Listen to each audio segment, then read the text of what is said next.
Hello दोस्तों, स्वागत है एक बार आपका फिर आपके यूट्यूब चैनल ट्रांसलेशन पॉइंट पर। दोस्तों मेरा नाम है जितेंद्र यादव और जैसा कि आपको पता है कि हम एसएससी जीडी 2021 के लिए 2019 के प्रीवियस ईयर क्वेश्चंस कर रहे हैं।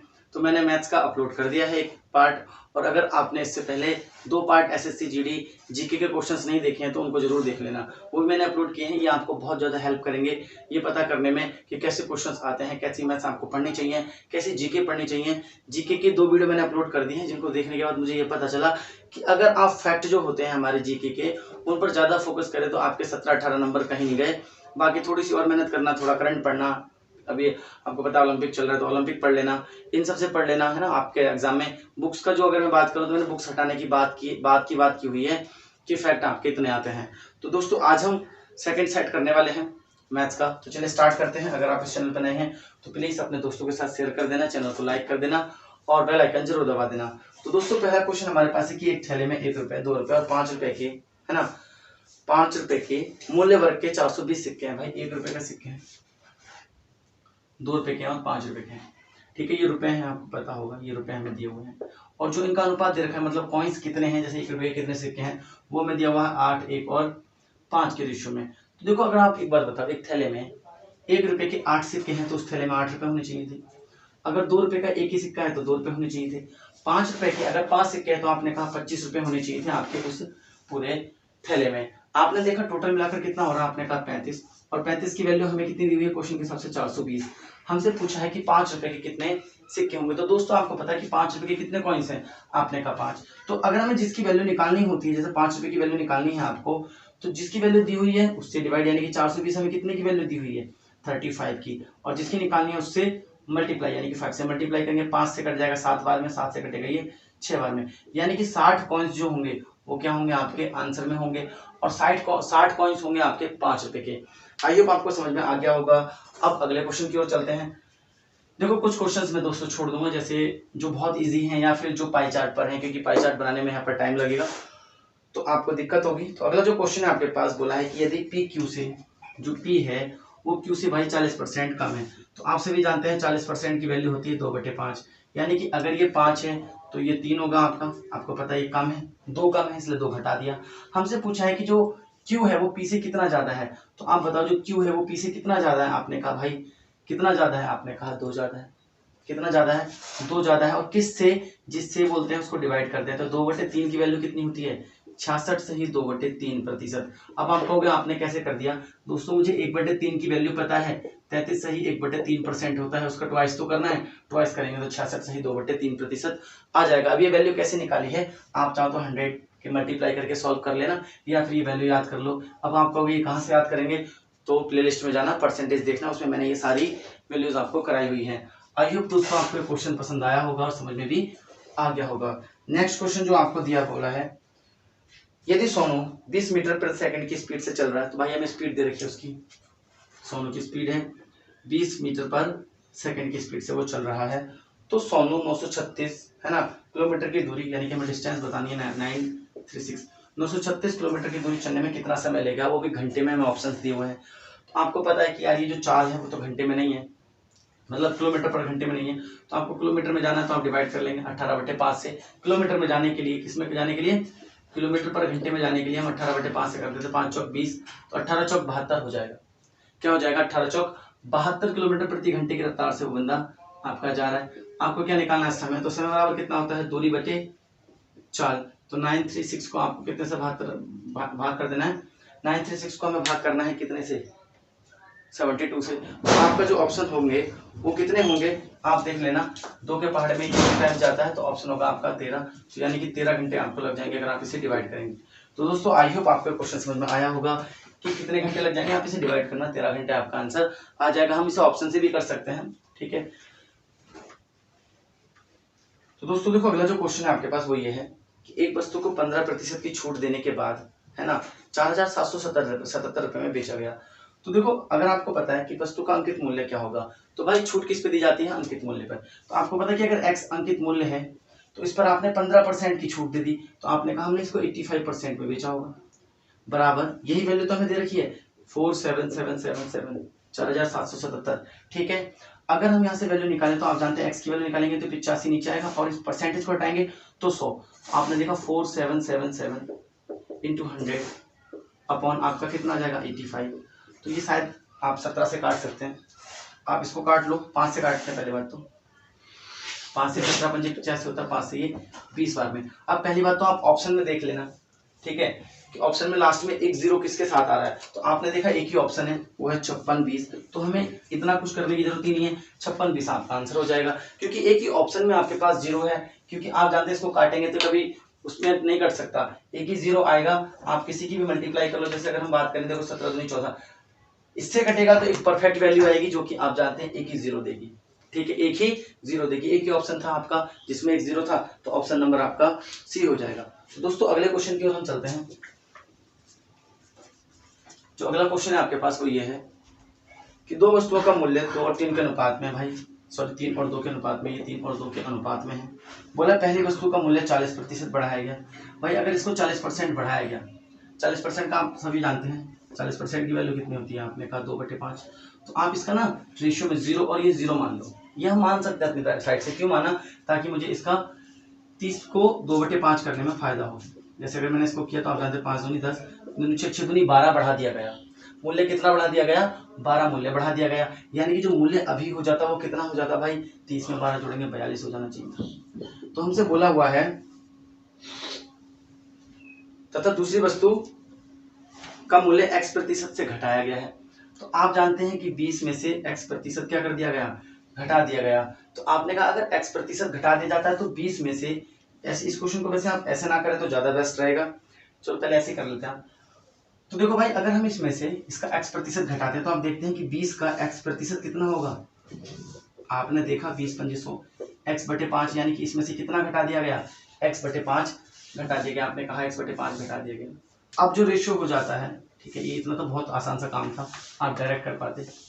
अगर हमने x/5 घटा दिया तो आप देख रहे हैं 20 x/5 हमने घटा दिया, तो अब हमारे पास जो रेशियो हो जाता है वो 7:3 हो जाता है।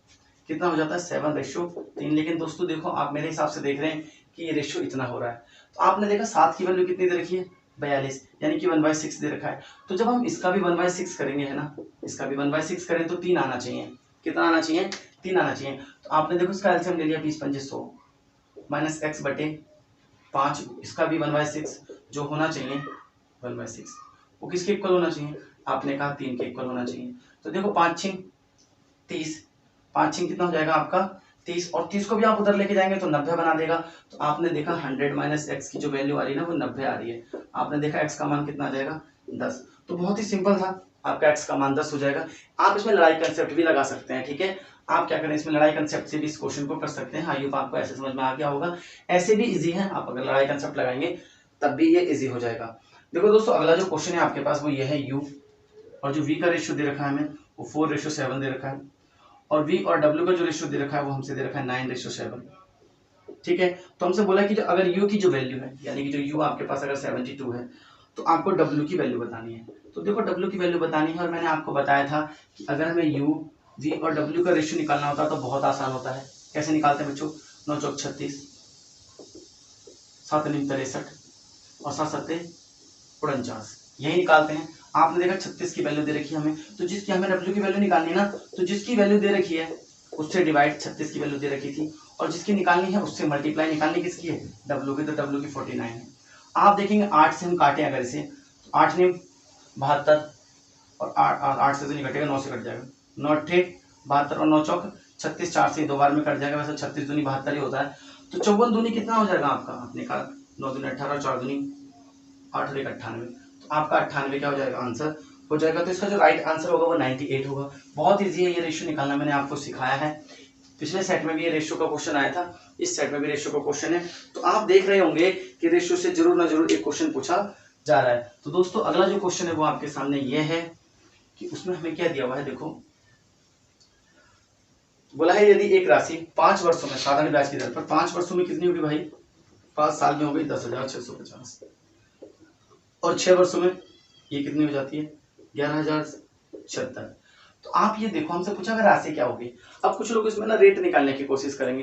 भाई हमें क्यों निकालनी है रेट? अगर मुझे ये पता चल जाए इस वाले में 5 साल का ब्याज जुड़ा हुआ है, तो मुझे ये बात पता है कि 5 साल में साधारण ब्याज से इतनी हो रही है, 6 साल में इतनी हो रही है, और आपको पता है कि साधारण ब्याज में मूलधन पर ही ब्याज लगता है। तो आप देखो 1 साल में आपका कितना बढ़ गई, आपने कहा 6, 5 में से 2 गए, यहाँ थोड़ा सा दूर लिख लेते हैं, 6, 7 में से 5 गए, 2 बचा आपका, और आपके पास कितना बचा, देखो यहाँ पर तो 10 है, तो आपने देखा 10 में से 4 जाएंगे आपका 6, आपने देखा 426, ये 1 साल का ब्याज है। अगर 1 साल का ब्याज 426 है तो हम कितने का निकालें भाई, 5 साल का। क्यों निकालना चाहते हैं, चलो 1 साल ही लिख लो, 5 साल का अगर हम निकालेंगे तो हम इसमें से घटा देंगे, तो 426 गुणा 5 करेंगे आप, 5 30 का 0 हो जाएगा आपका, हासिल लगेगा आपका 1, 5 दूनी 5 30, सॉरी हासिल लगेगा 3, 5 दूनी 10 और 1 3 13, हासिल लगा आपका 1, 5 चौक 20 और 1 21। तो आपको कितना घटा देना है, 2130 घटा देना है। अगर आप 10 650 में से आपका 21 30 घटाएंगे तो यहाँ 0, यहाँ 2, यहाँ 5, यहाँ आपका कितना बचेगा 8, 8520 आपकी क्या हो जाएगी, राशि हो जाएगी। आप किस ऑप्शन के साथ चले जाएंगे, आप ऑप्शन सी के साथ, सॉरी डी के साथ चले जाएंगे, क्योंकि आपका 5820 उसी में है। तो आई होप आपको ये क्वेश्चन समझ में आया होगा। कुछ नहीं है, देखो इस क्वेश्चन में बहुत ही इजी था, इसमें हमें रेट निकालने की कोई जरूरत नहीं थी। अगला क्वेश्चन जो है बच्चों वो ये है कि मनीष ने 225 रुपए प्रति किताब की दर से खरीदी। देखो 225 रुपए में एक किताब उसने खरीदी, एक बुक। प्रति का मतलब यही तो होता है कि उसने एक बुक 225 रुपए में खरीदी तथा 162 रुपए प्रति किताब की दर से उन्हें बेच दिया, और एक बुक जो है उसने कितने में बेची, 162 रुपए में। तो हमसे पूछा है 7 किताबें बेचने पर उसे क्या हानि होगी। देखो भाई एक बुक बिकने में उसे कितने की हानि होगी, देखो 225 की लाया, 162 की बेच दी उसने, तो आपने देखा अगर हम इसको घटा दें तो आपने देखा 3। अब आप इसे ऑप्शन से कर सकते हैं, आपको पता है कि एक बुक के लास्ट में 3 आ रहा है, 7 से मल्टीप्लाई करेंगे 1 आएगा, तो देखो करने की जरूरत ही नहीं थी, 4 4 1 एक ही ऑप्शन है जिसके लास्ट में 1 है। ठीक है भाई, एक बुक का जो आएगा, देखो एक बुक तो बट इसने जो खरीदी और एक बुक जो बेची उसके लास्ट में 3 आ रहा है। आपको पता चल गया कि एक बुक को बेचने में जो हानि हो रही है उसके लास्ट में 3 है। अगर मुझे 7 से मल्टीप्लाई करनी पड़ेगी तो कितना आएगा, आपने कहा 7 से मल्टीप्लाई करेंगे 21 आएगा, और एक ही ऑप्शन है 21, तो आप घटा लेना और फिर उसके बाद 7 की मल्टीप्लाई करना, तब भी आपका आंसर 441 ही आएगा। ऑप्शन से करने की कोशिश करना, बहुत ईजी होते हैं ऑप्शन अगर आप उठाते हैं। ठीक है, तो दोस्तों अगला जो क्वेश्चन है आपके पास वो ये है कि यदि 5 निरीक्षण है आपके पास, A1 A2 A3 A4 और A5, ठीक है, ये 5 निरीक्षण है आपके पास दोस्तों। हमसे बोला है इनका औसत जो है, इनका जो एवरेज है इन पांचों का वो हमारे पास n है, इन सब पांचों का एवरेज जो है वो n है। हमसे बोला है कि यदि जो तो नए 5 परीक्षण है, A1 minus 100, A2 minus 100, A3 minus 100, ठीक है, A4 माइनस 100 और A5 माइनस 100, आपसे पूछा इन नए का जो एवरेज होगा वो कितना होगा। तो दोस्तों मैंने आपको अपने एवरेज के चैप्टर में ये बात बताई है कि अगर हम प्रत्येक संख्या में से समान घटा देते हैं तो एवरेज भी उतना ही घट जाता है। कितना घट जाएगा, आपने देखा पहले n था, अभी सब में से 100 कम हुआ है तो एवरेज भी आपका 100 कम हो जाएगा। तो नई संख्याएं जो होंगी उनका एवरेज कितना होगा, n माइनस 100, ये बात याद रखना। ठीक है, यहाँ से 100 हटा देते हैं। अगर इसमें सभी संख्याओं में, इन सभी संख्याओं में 3 की मल्टीप्लाई हो जाती तो एवरेज आपका 3n हो जाता। अगर इन सभी में हम 100 जोड़ देते तो n प्लस 100 आपका नया एवरेज हो जाता। तो ये बात आपको याद रखनी है कि अगर सभी में से समान घटाया जाता है तो एवरेज उतना ही घट जाएगा, सभी में समान जोड़ा जाता है तो एवरेज उतना ही जुड़ जाएगा, सभी में समान की मल्टीप्लाई की जाती है तो एवरेज में भी उतने की मल्टीप्लाई हो जाएगी। ठीक है, सभी में डिवाइड किया जाता है तो एवरेज भी उतना ही डिवाइड हो जाएगा। तो दोस्तों आई होप आपको समझ में आ गया होगा। देखो अगला क्वेश्चन है कि ए अकेला किसी काम को 6 दिन में पूरा कर सकता है। तो भाई एक बंदा है ए 6 दिन में किसी काम को पूरा कर सकता है, बी उसी कार्य को 8 दिन में पूरा कर सकता है, बी जो है वो 8 दिन में पूरा कर सकता है। तो पूछा है ए और बी मिलकर कितने दिन में करेंगे। बहुत ही आसान है, 8 और 6 का एलसीएम आएगा 24, तो 6 दूनी वाले 6 3 18, 6 चौक 24 और 8 3 24, तो ए प्लस बी जो है वो टोटल काम कितना है भाई 24 है। और आपको पता है कि एक दिन में ए 4 यूनिट काम करता है, बी 3 यूनिट काम करता है, तो दोनों मिलाकर 7 यूनिट काम करेंगे, ये हमारा आंसर हो जाएगा। और ऑप्शन नंबर ए के साथ हम चले जाएंगे। सिंप्लीफिकेशन के क्वेश्चंस में आपको नहीं करा रहा हूँ, बोर्ड मास लगाना सभी को आता है, जनरली सभी बच्चे जानते हैं, नहीं जानते हैं तो ये वाला क्वेश्चन मैं आपको करा देता हूँ। चलो दोस्तों आप इसे करके देख लेना, नहीं आप खुद ही कर लेना, बहुत ईजी है। 5 अपॉन ये लिखा हुआ है तो इसे करने की जरूरत नहीं है, ब्रैकेट दे रखा है, उसे सॉल्व करना बस। हम अगला क्वेश्चन करते हैं। बोला है राजेश 25 किलोमीटर प्रति घंटा की गति से अपने दफ्तर जाता है। भाई मान लो ये x उसका घर है और ये y यहाँ पर उसका दफ्तर है, वो किस स्पीड से गया, आपने देखा 25 किलोमीटर प्रति घंटा की रफ्तार से वो गया और 20 किलोमीटर प्रति घंटा की रफ्तार से अपने घर वापस आ गया। तो 20 किलोमीटर पर घंटे की रफ्तार से जब वो वापस आता है तो उसे टोटल टाइम जो है वो 9 घंटे लगते हैं भाई, आने और जाने में टोटल टाइम। अब हमसे पूछा है कि उसके घर से उसके दफ्तर के बीच की दूरी क्या होगी। तो दोस्तों देखो बहुत ही आसान है, अगर आपको ये पता चल जाए कि उसने आने और जाने में टोटल डिस्टेंस कितनी कवर की है, तो आपको पता होगा कि अगर सेम डिस्टेंस होती है, जाने की डिस्टेंस स्पीड अलग है, आने की स्पीड अलग है, तो हम एवरेज स्पीड निकाल लेते हैं 2x/x+y।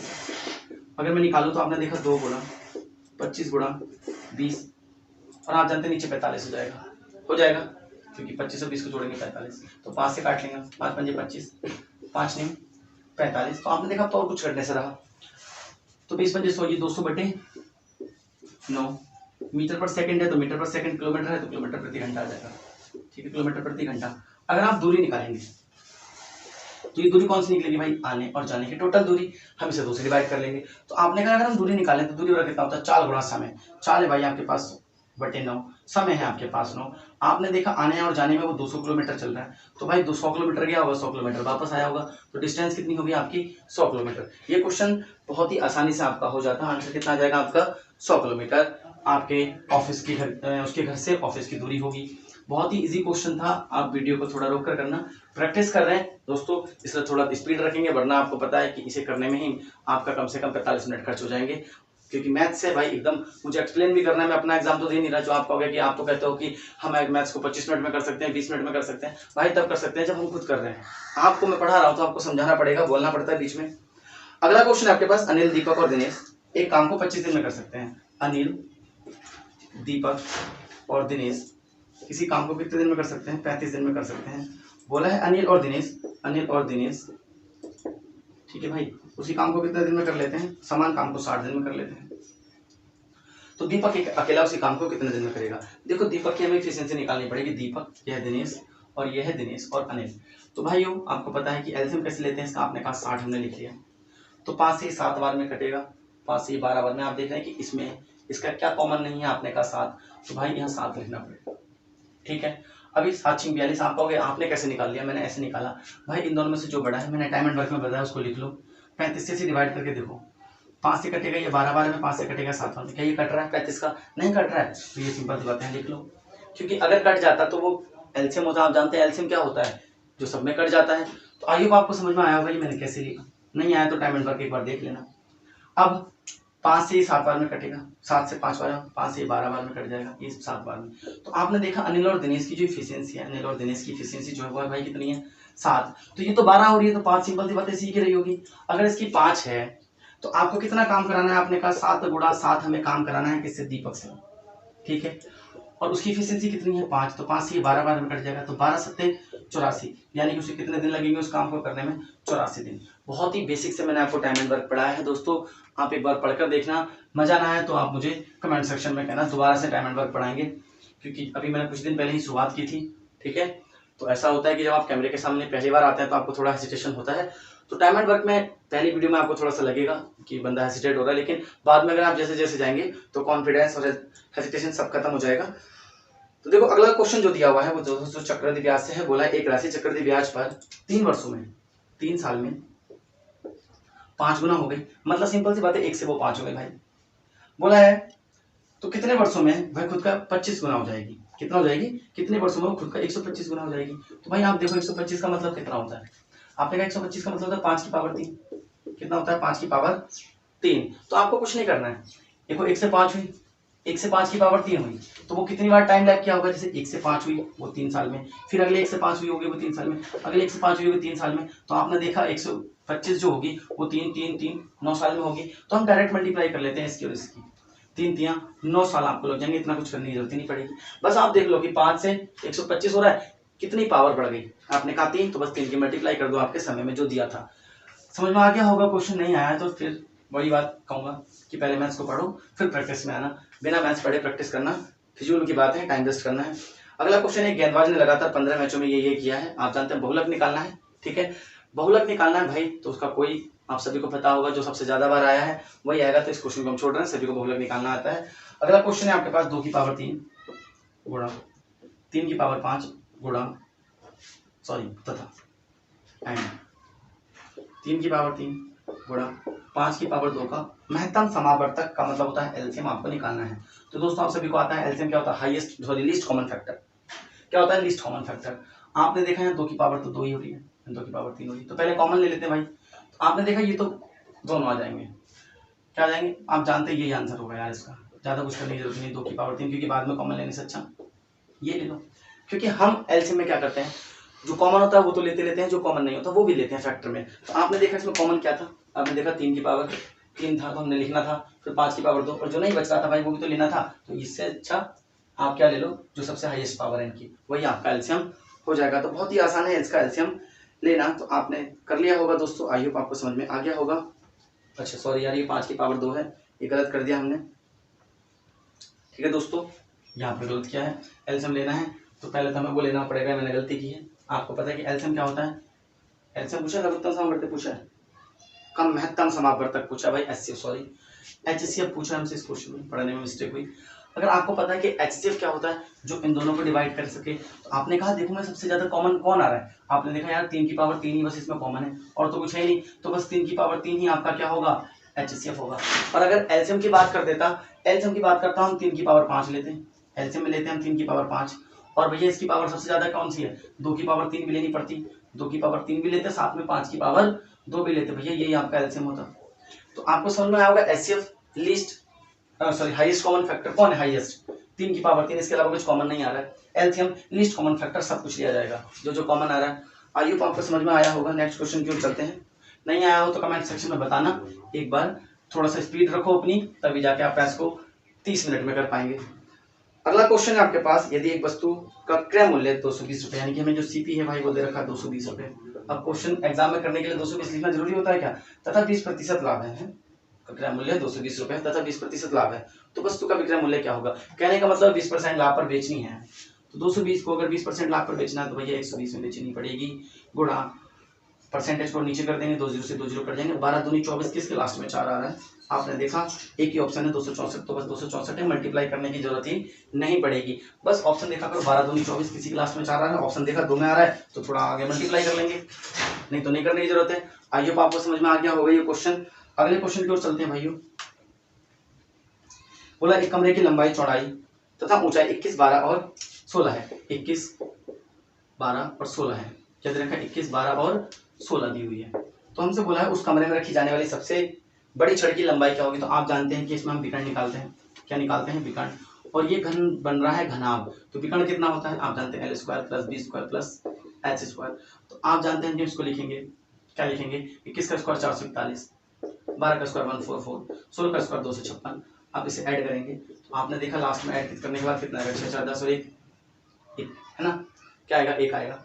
आपने देखा और जुड़ेगा 5 4 9, 9 और 4 13, हमने कितना किया था 13 और 1 14, ठीक है, क्या आ जाएगा 2, और ये कितना जाएगा आपका, ये आपका आ जाएगा 2 और 1 3, 3 और 4 7, 741 बन रहा है, ये बन रहा है, जोड़ लेना भाई एक बार, एलसीएम भी तो आया होगा यार, 6 4 10 और 1 11 का एक हासिल लगा आपके पास 1, 5 4 9, 9 और 1 10 और 4 14 का 4 हासिल लगा 1, तो ये 8 आ जाएगा। 841 आपको पता है किसका अंडर रूट है, 29 का, तो 29 मीटर लंबा आपका क्या रखा जाएगा, उसमें बांस रखा जा सकता है कमरे में। ये बात मैंने आपको किसमें पढ़ाई है, ये बात मैंने आपको पढ़ाई है अपने मेंसुरेशन में, तो आप जाके एक बार मेंसुरेशन भी देख लेना यार, देखो पढ़ोगे तभी तो आपको सारी चीज़ आएंगी। ये क्वेश्चन बहुत ही आसान है, सीरियसली बता रहा हूँ।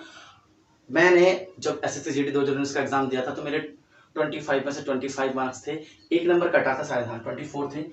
ऐसा हुआ कि तब मैंने स्टार्ट किया था, और एक क्वेश्चन था गोले से रिलेटेड, मतलब मेंस्ट्रुएशन का गोले से रिलेटेड था, और उसमें ऑप्शन थे 2.41 2.42 ऐसे करके, ठीक है भाई, फर्स्ट ऑप्शन था और लास्ट ऑप्शन था 2.43 ऐसे मान लो।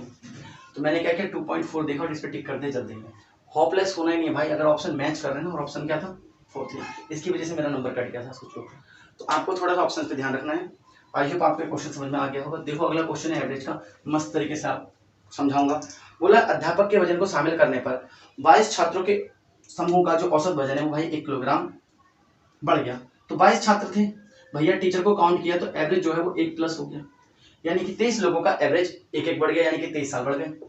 सिंपल सी बात है, नहीं है बात समझ में भैया। 22 लोगों का कुछ भी एवरेज रहा होगा, जब टीचर साहब शामिल हो गए तो टीचर साहब थोड़े से हेल्थी थे, उन्होंने क्या किया एवरेज को 1 बढ़ा दिया। तो अभी मैंने आपको बात बताई थी कि अगर एक एवरेज बढ़ा है, एवरेज 1 बढ़ा है, तो इसका मतलब क्या हुआ कि सबको 1 साल बढ़ गया होगा, सबका 1 साल बढ़ा तो 23 साल बढ़ गए होंगे, ठीक है भाई, 23 साल बढ़ गए।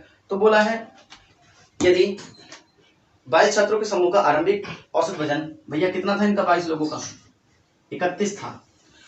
तो मेरे भाई अगर टीचर साहब 31 साल के आए होते, यानी कि ये भी 31 साल के आए होते, तो औसत ना बढ़ता ही नहीं, लेकिन औसत तो बड़ा है। अब अगर औसत बड़ा है तो कितना बढ़ गया, आपने कहा 23, यानी कि इन्होंने 23 सब लोगों को बांट दिया, तो ये कितने के हो जाएंगे, आपने देखा 54 साल के हो जाएंगे।